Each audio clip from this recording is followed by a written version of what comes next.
But since हमारा आज का फोकस कॉग्निटिव वॉक थ्रू है तो हम इसके हवाले से इसके ऊपर थोड़ा सा फोकस कर लेते हैं। Cognitive walkthrough basically है क्या? A small team walks through a typical task in the mindset of a novice user and produces a success and failure story at each step along the correct path. So basically जो cognitive walkthrough है वो perform कौन करेगा? A small team जो कि designer की team है और इनमें कौन से लोग मौजूद होते हैं इसको भी हम इस लेक्चर के अंदर देखेंगे। सो जो इवैल्यूएशन कर रहे हैं यूजेबिलिटी इंस्पेक्शन जो कर रहे हैं वो कौन है? Technical people, not the target audience, number one. दूसरी बात ये है कि किस किस्म के टास्क को परफॉर्म करवाया जाएगा? A typical task in the mindset of the novice users. ऐसे यूज़र्स जो कि बिगिनर्स हैं उनके जहन में आपकी एप्लीकेशन को लेके जिस किस्म के टास्क को अचीव करना होगा उन टास्क को परफॉर्म करवाया जाएगा। And produces a success and failure story. और हर एक जो टास्क है या गोल है उसको अचीव करने के लिए जो एक नोविस यूज़र्स के माइंडसेट के मुताबिक स्टेप्स परफॉर्म किए जाएंगे और हर एक स्टेप पे ये कंक्लूड किया जाएगा कि आया ये स्टेप हमें गोल के करीब लेके जा रहा है या नहीं लेके जा रहा, along with the correct path. और आपको इसके अलावा उस गोल को या उस टास्क को अचीव करने के लिए जो उसका करेक्ट सेट ऑफ सीक्वेंस है वो भी पता होना चाहिए। तो बेसिकली यहाँ पे ह्यूरिस्टिक वैल्यूएशन की तरह 10 प्रिंसिपल्स नहीं है, या फिर जो लास्ट हमने मेथड हमने कवर किया था उसके मुताबिक हमारे पास एक डिटेल स्पेसिफिक इंस्ट्रक्शन का डॉक्यूमेंट नहीं है। सिर्फ और सिर्फ वो टास्क जो कि नोविस यूज़र्स परफॉर्म करना चाहते हैं वाइल यूजिंग योर एप्लीकेशन उनको मद्देनज़र रखते हुए कॉग्निटिव वॉकथ्रू परफॉर्म की जाती है। अब कॉग्निटिव वॉकथ्रू के अंदर थोड़ी सी डिटेल को भी कुछ मज़ीद एस्पेक्ट्स को भी समझने की कोशिश करते हैं। It is a task oriented walkthrough of interface while imagining novice users thoughts and actions. ये हमने तकरीबन इस बात को वही प्रीवियस स्लाइड के अंदर कवर कर लिया है कि जो टास्क उनके जहन में होंगे नोविस यूज़र्स के जहन में उनकी वॉक थ्रू परफॉर्म की जाएगी over the interface of the application. और उसके बाद it mainly focuses explicitly on लर्नेबिलिटी। इसका मतलब ये है कि यूज़र ने जो गोल अचीव करना है उसके परस्पेक्टिव से, एक नॉविस यूज़र ने जो गोल अचीव करना है उसके परस्पेक्टिव से आप एप्लीकेशन को देखेंगे और एप्लीकेशन को एक्सप्लोर करने की कोशिश करेंगे। जो नॉइज़ यूज़र उस गोल को अचीव करने के लिए समझेगा कि फ़र्स्ट स्टेप क्या हो सकता है वो परफॉर्म करेंगे, उसके बाद second, third, so and so fourth till you achieve your goal. आप एप्लीकेशन को एक्सप्लोर करते चले जाएंगे और द बेस्ट पॉसिबल जो स्टेप लग रहा होगा वो अटेम्प्ट करते चले जाएंगे और उसके अगेंस्ट देखते चले जाएंगे कि आया कि नॉइस यूज़र को एक्सप्लोरेशन के दौरान, आपकी एप्लीकेशन को एक्सप्लोर करने के दौरान जो है वो सही गोल अचीव होता है और हर एक स्टेप जो सा है वो उसको गोल के करीब तरीन लेके जाता है या नहीं लेके जाता। इसके बाद ये कह रहा है कि ये डिज़ाइन में भी है मॉकअप और वर्किंग प्रोटोटाइप। आप मॉकअप या फिर वर्किंग प्रोटोटाइप किसी के ऊपर भी, बेसिकली डिज़ाइन मॉकअप और वर्किंग प्रोटोटाइप यहाँ पे होना चाहिए था कि बेसिकली आप डिज़ाइन मॉकअप के ऊपर भी और वर्किंग प्रोटोटाइप के ऊपर भी जो है वो कॉग्निटिव वॉकथ्रू परफॉर्म कर सकते हैं।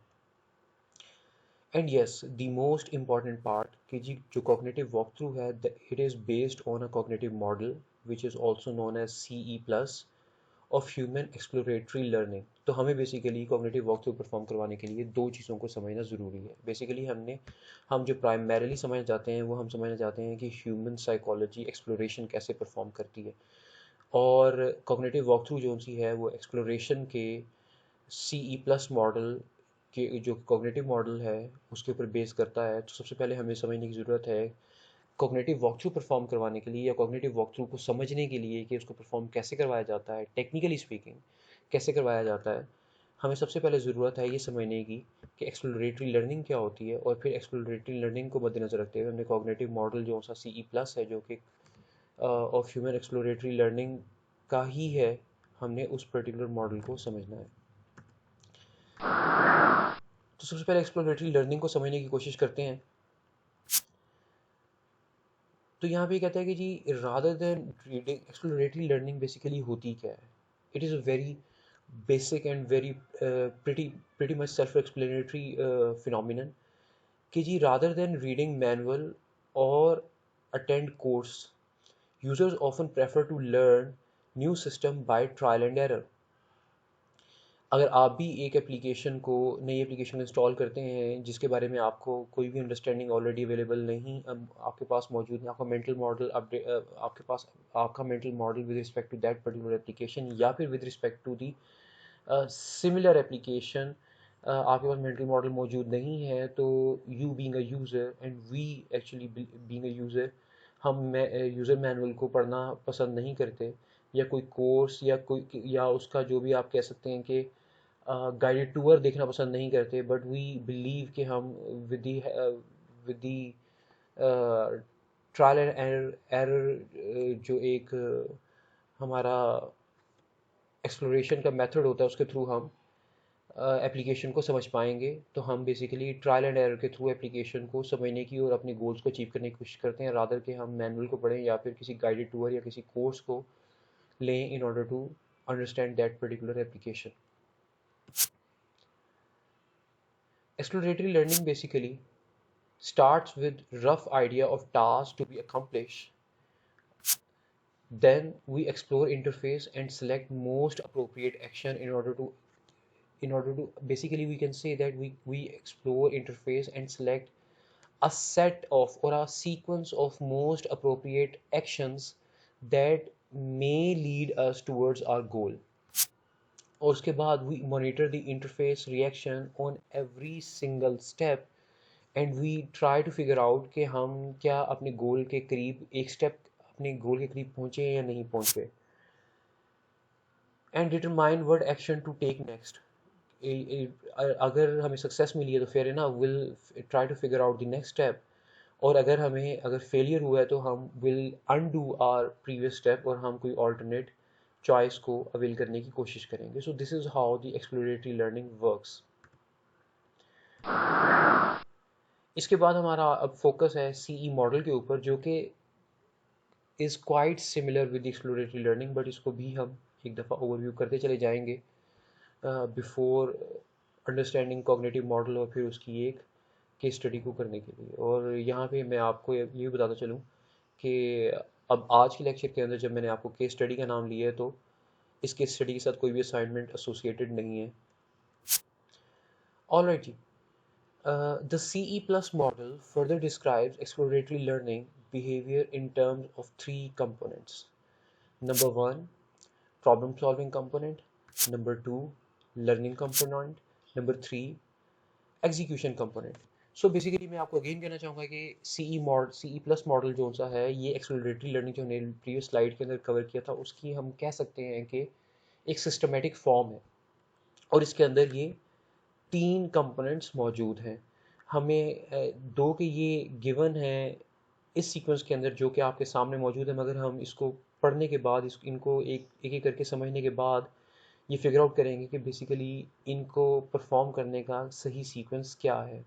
और अगर आपको ये बात समझ में आ जाती है कि इसका सीक्वेंस क्या है by the end of this slide, तो इसका मतलब ये है कि आपको CE प्लस मॉडल समझ में आ चुका हुआ है। सो नंबर वन जो कंपोनेंट है वो है प्रॉब्लम सॉल्विंग कंपोनेंट, और इसके अंदर ये कहता है कि user chooses among alternative actions based on the similarity between the expected consequences of an action and the current goal। तो बेसिकली अगर फॉर इंस्टेंस एक गोल को अचीव करने के लिए अगर मैं ये कहूँ कि हमें 5 स्टेप्स परफॉर्म करवाने की ज़रूरत है, तो हर एक स्टेप को परफॉर्म करवाने के लिए यूज़र इस थॉट प्रोसेस के ऊपर काम करेगा। User chooses among the alternative actions, हर एक स्टेप के ऊपर उस स्टेप को परफॉर्म करवाने के लिए यूज़र के पास जो ऑल्टरनेटिव चॉइसेस होंगी वो उनको देखेगा, उनको कंपेयर करेगा, और दी मोस्ट अप्रोप्रिएट स्टेप उसको जो लग रहा होगा in order to reach towards the goal, वो उस स्टेप को ऑप्ट करेगा और वो स्टेप परफॉर्म करेगा। After executing selected action, user evaluates system response and decides whether progress is being made towards the goal or not। जब वो step perform करने के बाद यूज़र ये देखेगा कि आया वो गोल के करीब पहुंचा है या नहीं पहुंचा। और यही बेसिकली हमारा मकसद है एक्सप्लोरेटरी लर्निंग का भी, कि हम एप्लीकेशन को एक्सप्लोर करते चले जाएं और दी मोस्ट सूटेबल स्टेप्स को परफॉर्म करते चले जाएं, उनके बिहेवियर को चेक करते चले जाएं, और अगर हमें सक्सेस मिले तो हम अपने मेंटल मॉडल को अपडेट कर लें, और अगर हमें सक्सेस ना मिले तो हम उस एक्शन को, उस स्टेप को अंडू करें और ऑल्टरनेट स्टेप को फिगर आउट करने की कोशिश करें, एक स्टेप पीछे मूव करने के बाद। और उसके बाद वो ये कह रहा है कि in case you get a success, तो आप बेसिकली स्टेप 2 परफॉर्म करवाते हैं, लर्निंग कंपोनेंट जो है वो एक्टिव हो जाता है। और वो क्या है? When the above evaluation process lead to the positive decision, जैसे मैंने कहा, the action takes take the action taken is stored in the long term memory as a rule. तो बेसिकली आप का अगर आपको सक्सेस मिलती है तो जैसे मैंने कहा कि आपका लर्निंग कंपोनेंट एक्टिव हो जाता है और आप अपने मेंटल मॉडल को अपडेट कर लेते हैं कि this step is helpful to reach towards the goal. तो वो आपका मेंटल मॉडल जो है वो अपडेट हो जाता है। और उसके बाद ये तीसरा स्टेप ये कह रहा है कि उसके बाद आता है execution component. Execution component basically क्या है कि user first attempt to fire applicable rule matching current context. If none found, problem solving component is invoked. तो ये बेसिकली कह रहा है कि अगर आपके मेंटल मॉडल में कोई, in order to achieve that goal with respect to that particular application, या फिर with respect to any similar application, अगर आपके मेंटल मॉडल में कुछ गाइडेंस मौजूद है कि in order to achieve the goal, for instance x, आपको स्टेप 1 क्या परफॉर्म करना पड़ेगा, आपके मेंटल मॉडल में है तो वो पहले परफॉर्म होगा। अगर वो नहीं होता तो प्रॉब्लम सॉल्विंग कंपोनेंट एक्टिव होगा। You will figure out the possible steps, और उसमें से आप दी मोस्ट अप्रोप्रिएट स्टेप को चूज़ करते हुए उसे परफॉर्म करेंगे, और आप चेक करेंगे कि आया आपको सक्सेस मिलती है या फेलियर मिलता है। और अगर आपको सक्सेस मिलती है तो आप अपने मेंटल मॉडल को अपडेट कर लेंगे, और अगर आपको सक्सेस नहीं मिलती तो आप उस स्टेप को अंडू करेंगे और दोबारा से ब्रेनस्टॉर्मिंग करेंगे और फिगर आउट करने की कोशिश करेंगे कि प्रीवियस हमारा जो स्टेप था वो तो फेल हो गया, अब कोई और क्या हमारे पास ऑल्टरनेट चॉइस है जो हमें गोल के करीब लेके जा सकती है, तो हम उसको परफॉर्म करेंगे। और मैं यहाँ पे ये बताना चाहूँगा, जो कि मैंने स्लाइड के शुरू में आपको हाईलाइट किया था, कि इस सी ई प्लस मॉडल का की एग्जीक्यूशन का एग्जैक्ट जो सीक्वेंस है वो क्या है। बेसिकली सिंस यहाँ पे ये नंबर 1, नंबर 2 और नंबर 3 लिखा हुआ है, problem solving component, learning component and execution component respectively, लेकिन मैं आपको ये बताना चाहूँगा कि ये जो इसकी एग्जीक्यूशन का प्रोसेस है वो कुछ इस तरह से है कि सबसे पहले ये जो नंबर 3 कंपोनेंट है ये परफॉर्म होता है, उसके बाद नंबर 1 कंपोनेंट परफॉर्म होता है, और उसके बाद नंबर 2 कंपोनेंट परफॉर्म होता है। और अगर मैं इसको सादे अल्फाज में कंक्लूड करने की, इसको समराइज़ करने की कोशिश करूँ, तो मैं ये कहना चाहूँगा कि सबसे पहले आप ये देखते हैं किसी भी गोल को अचीव करने के लिए क्या आपके मेंटल मॉडल में किसी किस्म की इन्फॉर्मेशन मौजूद है। अगर आपके पास मौजूद नहीं है तो आप उसके बाद कोशिश करते हैं कि ऑल्टरनेट ऑप्शन में से दी मोस्ट सूटेबल ऑप्शन को सेलेक्ट करें थ्रू ब्रेनस्टॉर्मिंग, और उसके बाद उसको परफॉर्म करके उसका रिएक्शन नोट करें। अगर आपको सक्सेस मिलती है तो आप अपने मेंटल मॉडल को अपडेट करते हैं, और अगर आपको सक्सेस नहीं मिलती तो आप उस स्टेप को अंडू करने के बाद ऑल्टरनेट चॉइस की तरफ जाते हैं। So this is how the correct sequence of C E plus model. और अब उम्मीद आपको समझ में आ गया होगा कि this is not how it works from step 1, 2 and 3। It starts working from step 3 and then move towards step 2 and step 1, and then it goes to step 2. So this is how the our I would say this is how our uh, mindset works, our psychology works, and this is how the CE plus model also work. Cognitive walkthrough की preparation is pretty natural and pretty understandable uh, by having a look on these 4 steps. Number 1, you're supposed to identify user population कि जिन आपकी target audience। और मैं आपको बताना चाहूँगा कि basically ये 4 स्टेप्स जो से हैं ये हम एग्जैक्टली कॉग्निटिव वॉक थ्रू के अंदर परफॉर्म नहीं करवाते। हम इनमें से कई स्टेप्स जो हैं वो कॉग्निटिव वॉक थ्रू से पहले परफॉर्म करवा चुके होते हैं इंटरव्यू सेशन के लिए, या फिर पर्सोना बिल्डिंग, या फिर सिनेरियो बिल्डिंग के दौरान। For instance identifying user population, हम ये process I believe ethnographic interview से पहले परफॉर्म करवा चुके होते हैं, तभी हम इस काबिल होते हैं कि हम एथनोग्राफिक इंटरव्यूज़ परफॉर्म करवा सकें, या फिर पर्सोना बिल्डिंग के अंदर भी हम ये फ़िल्ट्रेशन कर चुके होते हैं। और उसके बाद बारी आती है define suit of respective tasks. ये yes, this step is going to be performed within cognitive walk through. कि जो हमने कहा था कि जो हमने स्लाइड इन इस लेक्चर के शुरू में कहा था कि जी कॉग्निटिव वॉक थ्रू के अंदर वो टास्क परफॉर्म किए जाते हैं which are in the mind set, those typical task which are in the mind set of the noise users, कि वो आपकी एप्लीकेशन को के अंदर उन टास्क को परफॉर्म करवाना चाहेगा। You are suppose to define a suit of respective task. Basically suit जो है वो कलेक्शन होती है किसी एक कैटेगरी की चीज़ों की। जिस तरह से हम गेम सूट कहते हैं, तो इसका मतलब ये है कि एक ऐसी कलेक्शन जिसके अंदर बहुत सारी गेम्स मौजूद हैं, तो उसको गेम सूट कहा जाता है। उसी तरह से हम यहाँ पे डिफ़ाइन करेंगे कि कौन कौन से टास्क जो से हैं वो नॉविस यूज़र परफॉर्म करवाना चाहेगा, और ये टास्क वो टास्क होंगे जिनको आप कॉग्निटिव वॉक थ्रू के अंदर इवेलुएशन के अंदर परफॉर्म करवाएंगे और टेस्ट करेंगे एप्लीकेशन को। डिस्क्राइब और इम्प्लीमेंट इंटरफेस और प्रोटोटाइप। ऑब्वियसली ये काम जो सा है वो इवेलुएशन से पहले का है। एप्लीकेशन प्रोटोटाइप को या फिर एक डिज़ाइन मॉकअप को जो है वो आपके पास इसका मौजूद होना, ये कॉग्निटिव वॉक थ्रू से पहले की बात है। और उसके बाद लास्ट है जी कि specify correct action sequence for each task. तो मैं आपको ये बताना चाहूँगा कि स्टेप 2 और स्टेप 4 जो सा है वो कॉग्निटिव वॉक थ्रू के अंदर एक्चुअली लिटरली परफॉर्म करवाया जाता है, ना कि स्टेप 1 और स्टेप 3 भी। और स्टेप 4 बेसिकली क्या हुआ कि आपने जो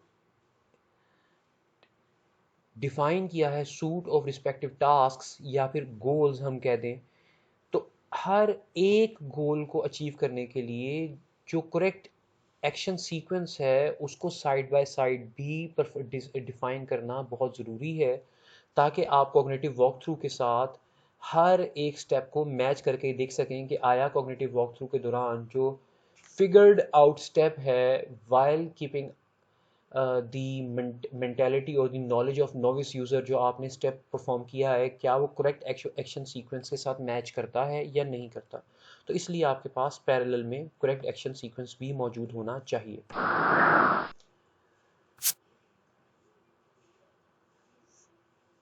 ऑल राइट, अब हम जो है वो कॉग्निटिव वॉक थ्रू के स्टेप्स के हवाले से बात कर लेते हैं कि हमने हर एक स्टेप के ऊपर किस चीज़ को मद्देनज़र रखना है। For each action in solution path construct a credible success or failure story about why user would or would not select the correct action. Critique the story to make sure it is believable according to following 4 criteria. So basically आपने करना क्या है कि आपने हर एक गोल sorry हर गोल को achieve करने के दौरान जो आपने स्टेप्स परफॉर्म करवाने हैं, और ये स्टेप्स वो स्टेप्स होंगे जो कि नॉइस यूज़र की मेंटेलिटी को मद्देनज़र रखते हुए आइडेंटिफाई किए हैं कि अगर नॉइस यूज़र इस गोल को अचीव करना चाहता हमारी एप्लीकेशन को इस्तेमाल करते हुए, तो उसने ये एक्शन सीक्वेंस परफॉर्म करना था। और वो ये कह रहा है कि आप करेक्ट एक्शन सॉरी उस एक्शन सीक्वेंस को लिस्ट डाउन करते हुए इस बात का ज़रूर ध्यान रखेंगे कि जो आप एक्शन सीक्वेंस बता रहे हैं कि मोस्ट लाइकली नॉइस यूज़र इनको परफॉर्म करेगा, that is suppose to be credible. अब वो क्रेडिबिलिटी किस बेस के ऊपर डिफाइन की जाएगी, वो बेसिकली इन 4 क्राइटेरियाज को मद्देनज़र रखते हुए डिफाइन की जाएगी, जो कि बेसिकली 4 सवालात हैं। कि अब हमारे पास फॉर इंस्टेंस अगर हम ये कहेंगे आपने अगर कॉग्निटिव वॉक थ्रू परफॉर्म करवानी है, तो आप दरमियान में एक पेज की लाइन लगाते हैं और उसकी राइट साइड पे आप करेक्ट एक्शन सीक्वेंस लिखते हैं, और इसकी लेफ़्ट साइड पे आप वो स्टेप्स लिखते हैं जो कि यूज़र परफॉर्म करवाएगा सॉरी इवेलुएटर परफॉर्म करवाएगा as per the understanding of the novice users. तो आपने हर एक स्टेप के दौरान जो भी आप स्टेप परफॉर्म करवाना चाहेंगे, अभी हम एक केस स्टडी भी देखेंगे इसको क्लियर करने के लिए, हर एक एक्शन जो आप परफॉर्म करवाएंगे आपने उसके बारे में जैसे कि हम कॉन्सेप्चुअल मॉडल और हम बात करते थे प्रिसीव्ड अफोर्डेंस की और एक्चुअल अफोर्डेंस के हवाले से, तो हम प्रिसीव्ड अफोर्डेंस में प्रिसीव करते हुए शायद बहुत दूर बाज़ औक़ात निकल जाते थे। तो उसी तरह से पॉसिबिलिटी है कि जब आप नॉइस यूज़र के एतबार से सेट ऑफ सीक्वेंस डिफ़ाइन कर रहे हों तो शायद आप भी अपनी इमेजिनेशन में बहुत दूर निकल जाएं। तो उसका एक रियलिटी चेक रखने के लिए आपने कहा कि they are suppose to be credible, और क्रेडिबल किस बेस के ऊपर होंगी? इन 4 सवालात के ऊपर कि हर एक जो एक्शन आप कह रहे हैं क्या वो इन सवालात के ऊपर पूरा उतरता है, और अगर नहीं पूरा उतरता तो उसकी वजह क्या है? क्या उसकी वजह डिज़ाइन का वीक होना है, या डिज़ाइन का, या हम ये कह सकते हैं कि डिज़ाइन इतना परसीवेबल नहीं है, इतना इंटुइटिव नहीं है, या क्या वजह है? हम इन 4 सवालात की बेस के ऊपर इस चीज़ को, क्रेडिबिलिटी को हम इवेलुएट कर सकते हैं। नंबर 1 क्वेश्चन ये होगा हर एक एक्शन के अगेंस्ट कि क्या with respect to that action will the user be trying to achieve the right slash appropriate effect. ये बहुत ज़रूरी है, राइट एंड अप्रोप्रिएट, इन दोनों चीज़ों का जो है ध्यान रखना बहुत ज़्यादा ज़रूरी है। Will the user be trying to achieve the right slash appropriate effect. For instance अगर एक यूज़र ने एप्लीकेशन को प्रिंट करवाना है तो क्या उसे पता है कि उसने एक डॉक्यूमेंट के अंदर, अगर उसने जाके उस डॉक्यूमेंट को प्रिंट करवाना है तो क्या उसको पता है कि उसको फाइल मेन्यू के अंदर जाके फॉर इंस्टेंस प्रिंट की ऑप्शन को सिलेक्ट करना पड़ेगा? क्या उसको इस बारे में आइडिया है? Will the user know that the correct action is even available, कि आप जो एक्शन परफॉर्म करवाना चाहते हैं वो उस एप्लीकेशन के अंदर मौजूद है भी या नहीं? और उसके बाद तीसरा क्वेश्चन ये आता है कि विल द यूज़र, ये जो थर्ड क्वेश्चन है this is associated with the first question, will the user know or recognize that the correct action will achieve the desired effect? मैं दोबारा से क्वेश्चन नंबर 1 को पढ़ना चाहूँगा, उसके बाद मैं क्वेश्चन नंबर 3 को एक्सप्लेन करूँगा। क्वेश्चन नंबर 1 ये था कि will the user be trying to achieve the right slash appropriate effect, कि अगर उसने गोल एक्स अचीव करना है तो उसके लिए उसको एक्शन वाई परफॉर्म करना पड़ेगा। क्या यूज़र को इस बारे में आइडिया है? और क्या यहाँ पे उसने ये कहा था कि जो एक्शन वाई जोन सा है क्या अवेलेबल है भी, सॉरी गोल एक्स जोन सा है वो अचीव करने के लिए एक्शन वाई अवेलेबल है भी या नहीं, वो फीचर एप्लीकेशन देती भी है या नहीं? और अगर यूज़र को इस बारे में पता है कि गोल एक्स को अचीव करने के लिए एक्शन वाई परफॉर्म करना पड़ेगा, तो will the user know or recognise that the correct action will achieve the desired goal? क्या यूज़र को ये पता है कि गोल एक्स को अचीव करने के लिए एक्शन वाई जो जिस तरह से एप्लीकेशन के अंदर रिप्रेजेंट किया गया हुआ है, जिस टर्म के थ्रू रिप्रेजेंट किया गया हुआ है, या जिस आइकन के थ्रू उसको रिप्रेजेंट किया गया हुआ है, वो उसको वाकई पहचान पा भी रहा है या नहीं पहचान पा रहा? फॉर इंस्टेंस अगर तो डॉक्यूमेंट को प्रिंट करवाने के लिए सेलेक्ट प्रिंट की ऑप्शन है तो यूज़र कैन इजीली रिकग्नाइज कि जी बिल्कुल मुझे ये तो पता है कि राइट अप्रोप्रिएट इफेक्ट क्या होगा, बट वो ये देखना चाहेगा कि क्या जो प्रिंट करवाने के लिए जो ऑप्शन है वो सिलेक्ट प्रिंटर जो सी है, या सिलेक्ट प्रिंट की जो सी ऑप्शन है वो क्या एक सही मकसद को पूरा करने के लिए इस्तेमाल होगी, या फिर अगर आपकी एप्लीकेशन में प्रिंट करवाने के लिए रादर देन के सिलेक्ट प्रिंट या सिलेक्ट प्रिंटर की ऑप्शन दी हुई है, उसके बजाय अगर आप यहाँ पे सिस पी लिखा हुआ है, सिस्टम पी की कमांड है, कमांड की ऑल्टरनेट में जो है वो सिस्टम पी वहाँ पे एज अ लेबल इस्तेमाल किया गया हुआ है, तो क्या यूज़र इसको रिकॉग्नाइज कर सकेगा? तो ये एक क्वेश्चन है। नंबर 1 ये है कि क्या will the user be trying to achieve the right और अप्रोप्रिएट इफेक्ट, कि क्या यूज़र को ये पता है कि प्रिंट करवाने के लिए उसे प्रिंट ऑप्शन या सिलेक्ट प्रिंट ऑप्शन को ही सिलेक्ट करना है? क्या वो ऑप्शन या वो गोल वो एप्लीकेशन अचीव करवाती भी है या नहीं करवाती?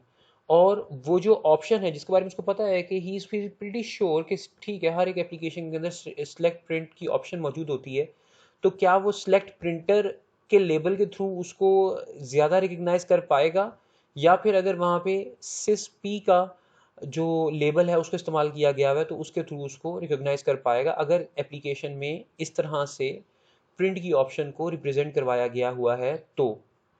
और हम इस तरह की जो एक हम कह सकते हैं कि जो स्टेटमेंट जो सी हैं वो क्लियर ब्लर या क्लियर स्टेटमेंट नहीं है, उनको भी हम अभी के स्टडी के अंदर देखेंगे, और हम देखेंगे कि वो किस तरह से उनको आपने कॉग्निटिव वॉक थ्रू के अंदर एड्रेस करना है, और एक जो नॉइस यूज़र है वो उसको किस तरह से रिसीव करता है।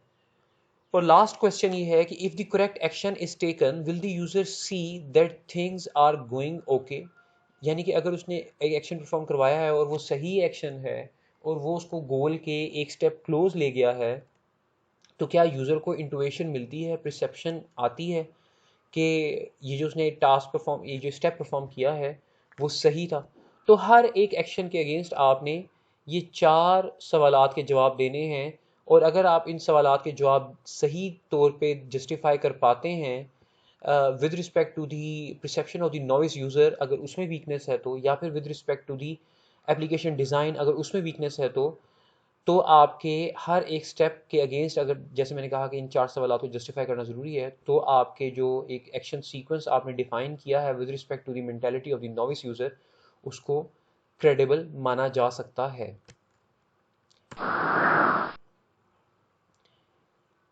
इसके बाद हम बात कर लेते हैं कि कॉग्निटिव वॉक थ्रू को कौन सी टीम परफॉर्म कर रही होगी और उन्होंने किन चीज़ों के ऊपर प्राइमरीली और फिर उसके बाद जो एज अ सेकेंडरी नॉलेज के तौर पे उसने उसके ऊपर फोकस करना होगा।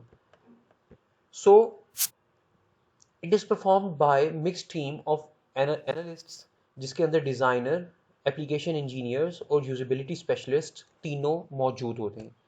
They capture critical information on 3 group displace. Number 1, किस चीज़ के ऊपर वो फोकस कर रहे होते हैं? यूज़र नॉलेज को, कि हर एक एक्शन को परफॉर्म करवाने से पहले यूज़र की क्या नॉलेज थी with respect to your application, और एक एक्शन को परफॉर्म करवाने के बाद यूज़र की नॉलेज में क्या अपडेट आया है।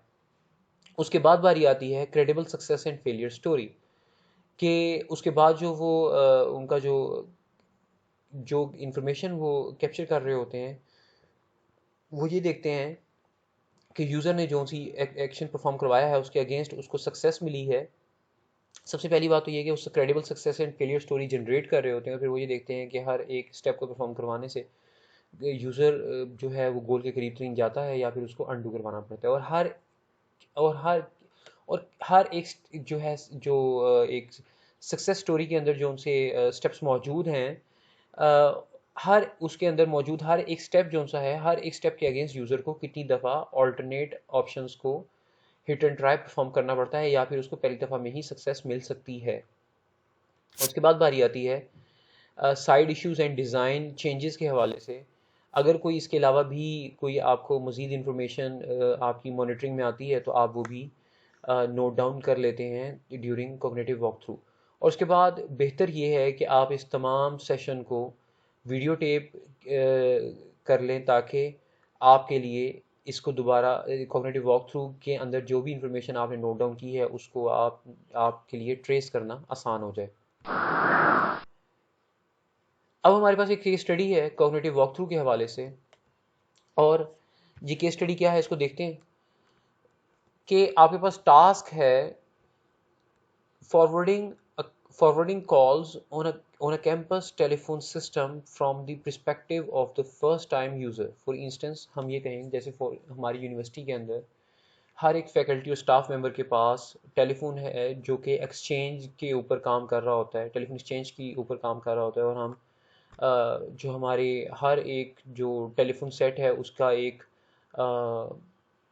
कोड होता है, या फिर आप कह सकते हैं एक नंबर होता है। हम उसके थ्रू उस पर्टिकुलर टेलीफोन सेट या उस पर्टिकुलर ऑफिस जहाँ पे वो टेलीफोन सेट है वहाँ पे कॉल कर सकते हैं। तो बेसिकली ये उस टेलीफोन सिस्टम की बात हो रही है। So we are suppose to forward a call on a campus telephone system from the perspective of a first time user. For instance एक नया स्टाफ मेंबर है जिसने यूनिवर्सिटी को या किसी भी एक ऑफिस को ज्वाइन किया है, या फिर कोई फैकल्टी मेंबर है जिसने किसी यूनिवर्सिटी को ज्वाइन किया है और उसका एक्सपीरियंस ऑलरेडी नहीं है एक्सटेंशन के फ़ोन को इस्तेमाल करने का। तो जैसे कि मैंने कहा कि नया फैकल्टी मेंबर या स्टाफ मेंबर या गेस्ट या फिर कोई विजिटर जो सा है वो इस एप्लीकेशन को इस टेलीफोन सेट को जो कि एक्सटेंशन के ऊपर काम कर रहा है उसको इस्तेमाल करेगा, और उसका काम है कि वो जो कॉल है उसको ट्रांसफ़र करे। बट उसके बाद टास्क के ऊपर हम बाद में आते हैं। For this evaluation assume that the user is new university professor for instance.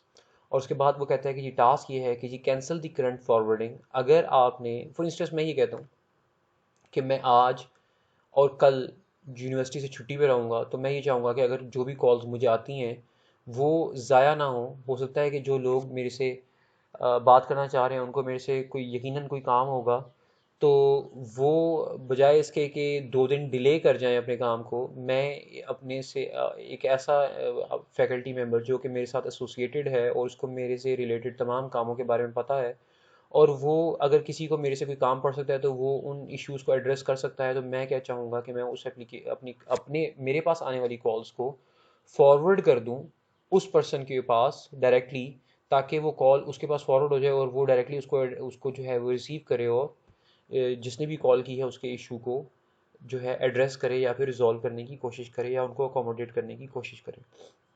तो बेसिकली क्या कह रहा है कि cancel current forwarding. For instance अगर आज मैंने फॉरवर्ड की हुई थी कॉल एक्सटेंशन 112 के ऊपर, या फिर आप कह लें कि 1756 के ऊपर, तो मैं अब जो करंटली फॉरवर्डिंग जो मैंने सेट की हुई है उसको मैं कैंसिल करना चाह रहा हूँ, और अब मैं फॉरवर्ड करना चाह रहा हूँ कॉल को इंस्टेड ऑन 1234।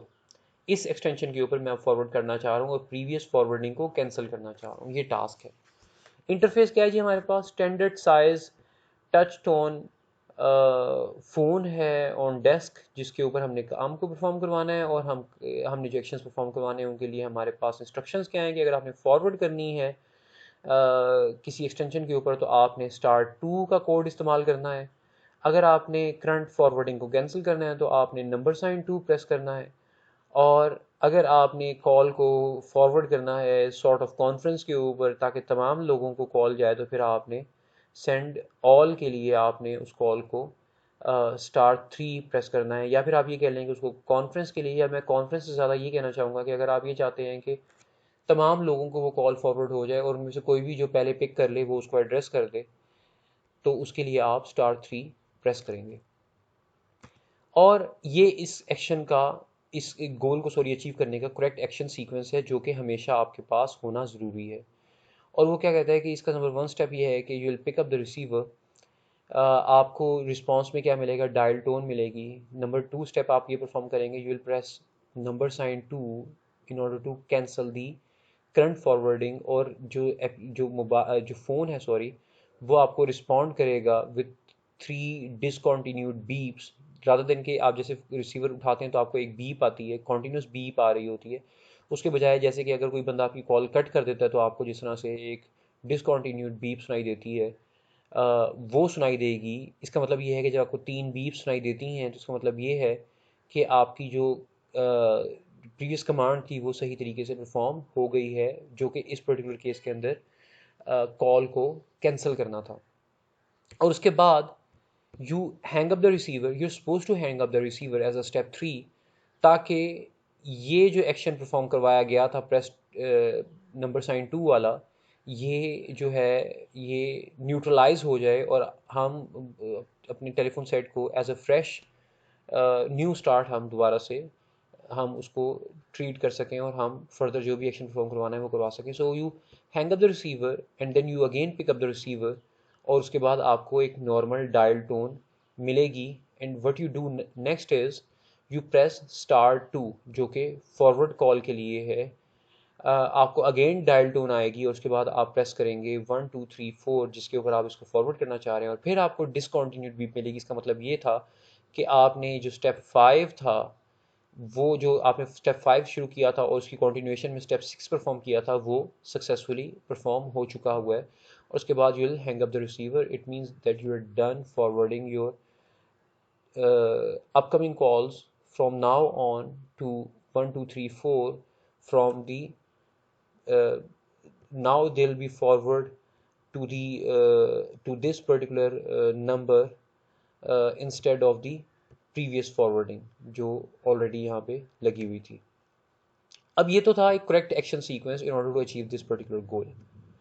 अब इसके बाद हम देखते हैं कि कॉग्निटिव वॉक थ्रू कैसे परफॉर्म करवाई जाएगी। नंबर 1 क्या है जी? You pick up the receiver, आपको डायल टोन मिलती है। Success story seems okay based on the prior experience with phones, चाहे वो कोई नया यूज़र भी क्यों ना हो। उसके बाद आप क्या करते हैं कि आप नंबर 2 जो है वो कोड प्रेस करते हैं, आपको डिसकंटिन्यूड बीप सुनाई देती है। You now face a failure. Why? आप अगर ये क्लेम करते हैं कि नंबर 2 प्रेस करने के बाद जब सिस्टम ने या फिर इस पर्टिकुलर केस के अंदर टेलीफोन सेट ने आपको 3 डिसकंटिन्यूड बीप्स दी और इसके फीडबैक से एक नए यूज़र को फेलियर का सामना करना पड़ता है या वो समझता है कि उसको सक्सेस नहीं मिली ये कोड दबाने से, तो सिंस आपका ये क्लेम है, you are suppose to justify your this claim based on the answers of these 4 questions. Number 1 question क्या था? Will the user be trying to achieve the right effect? How does the user even know that forwarding is even if in effect?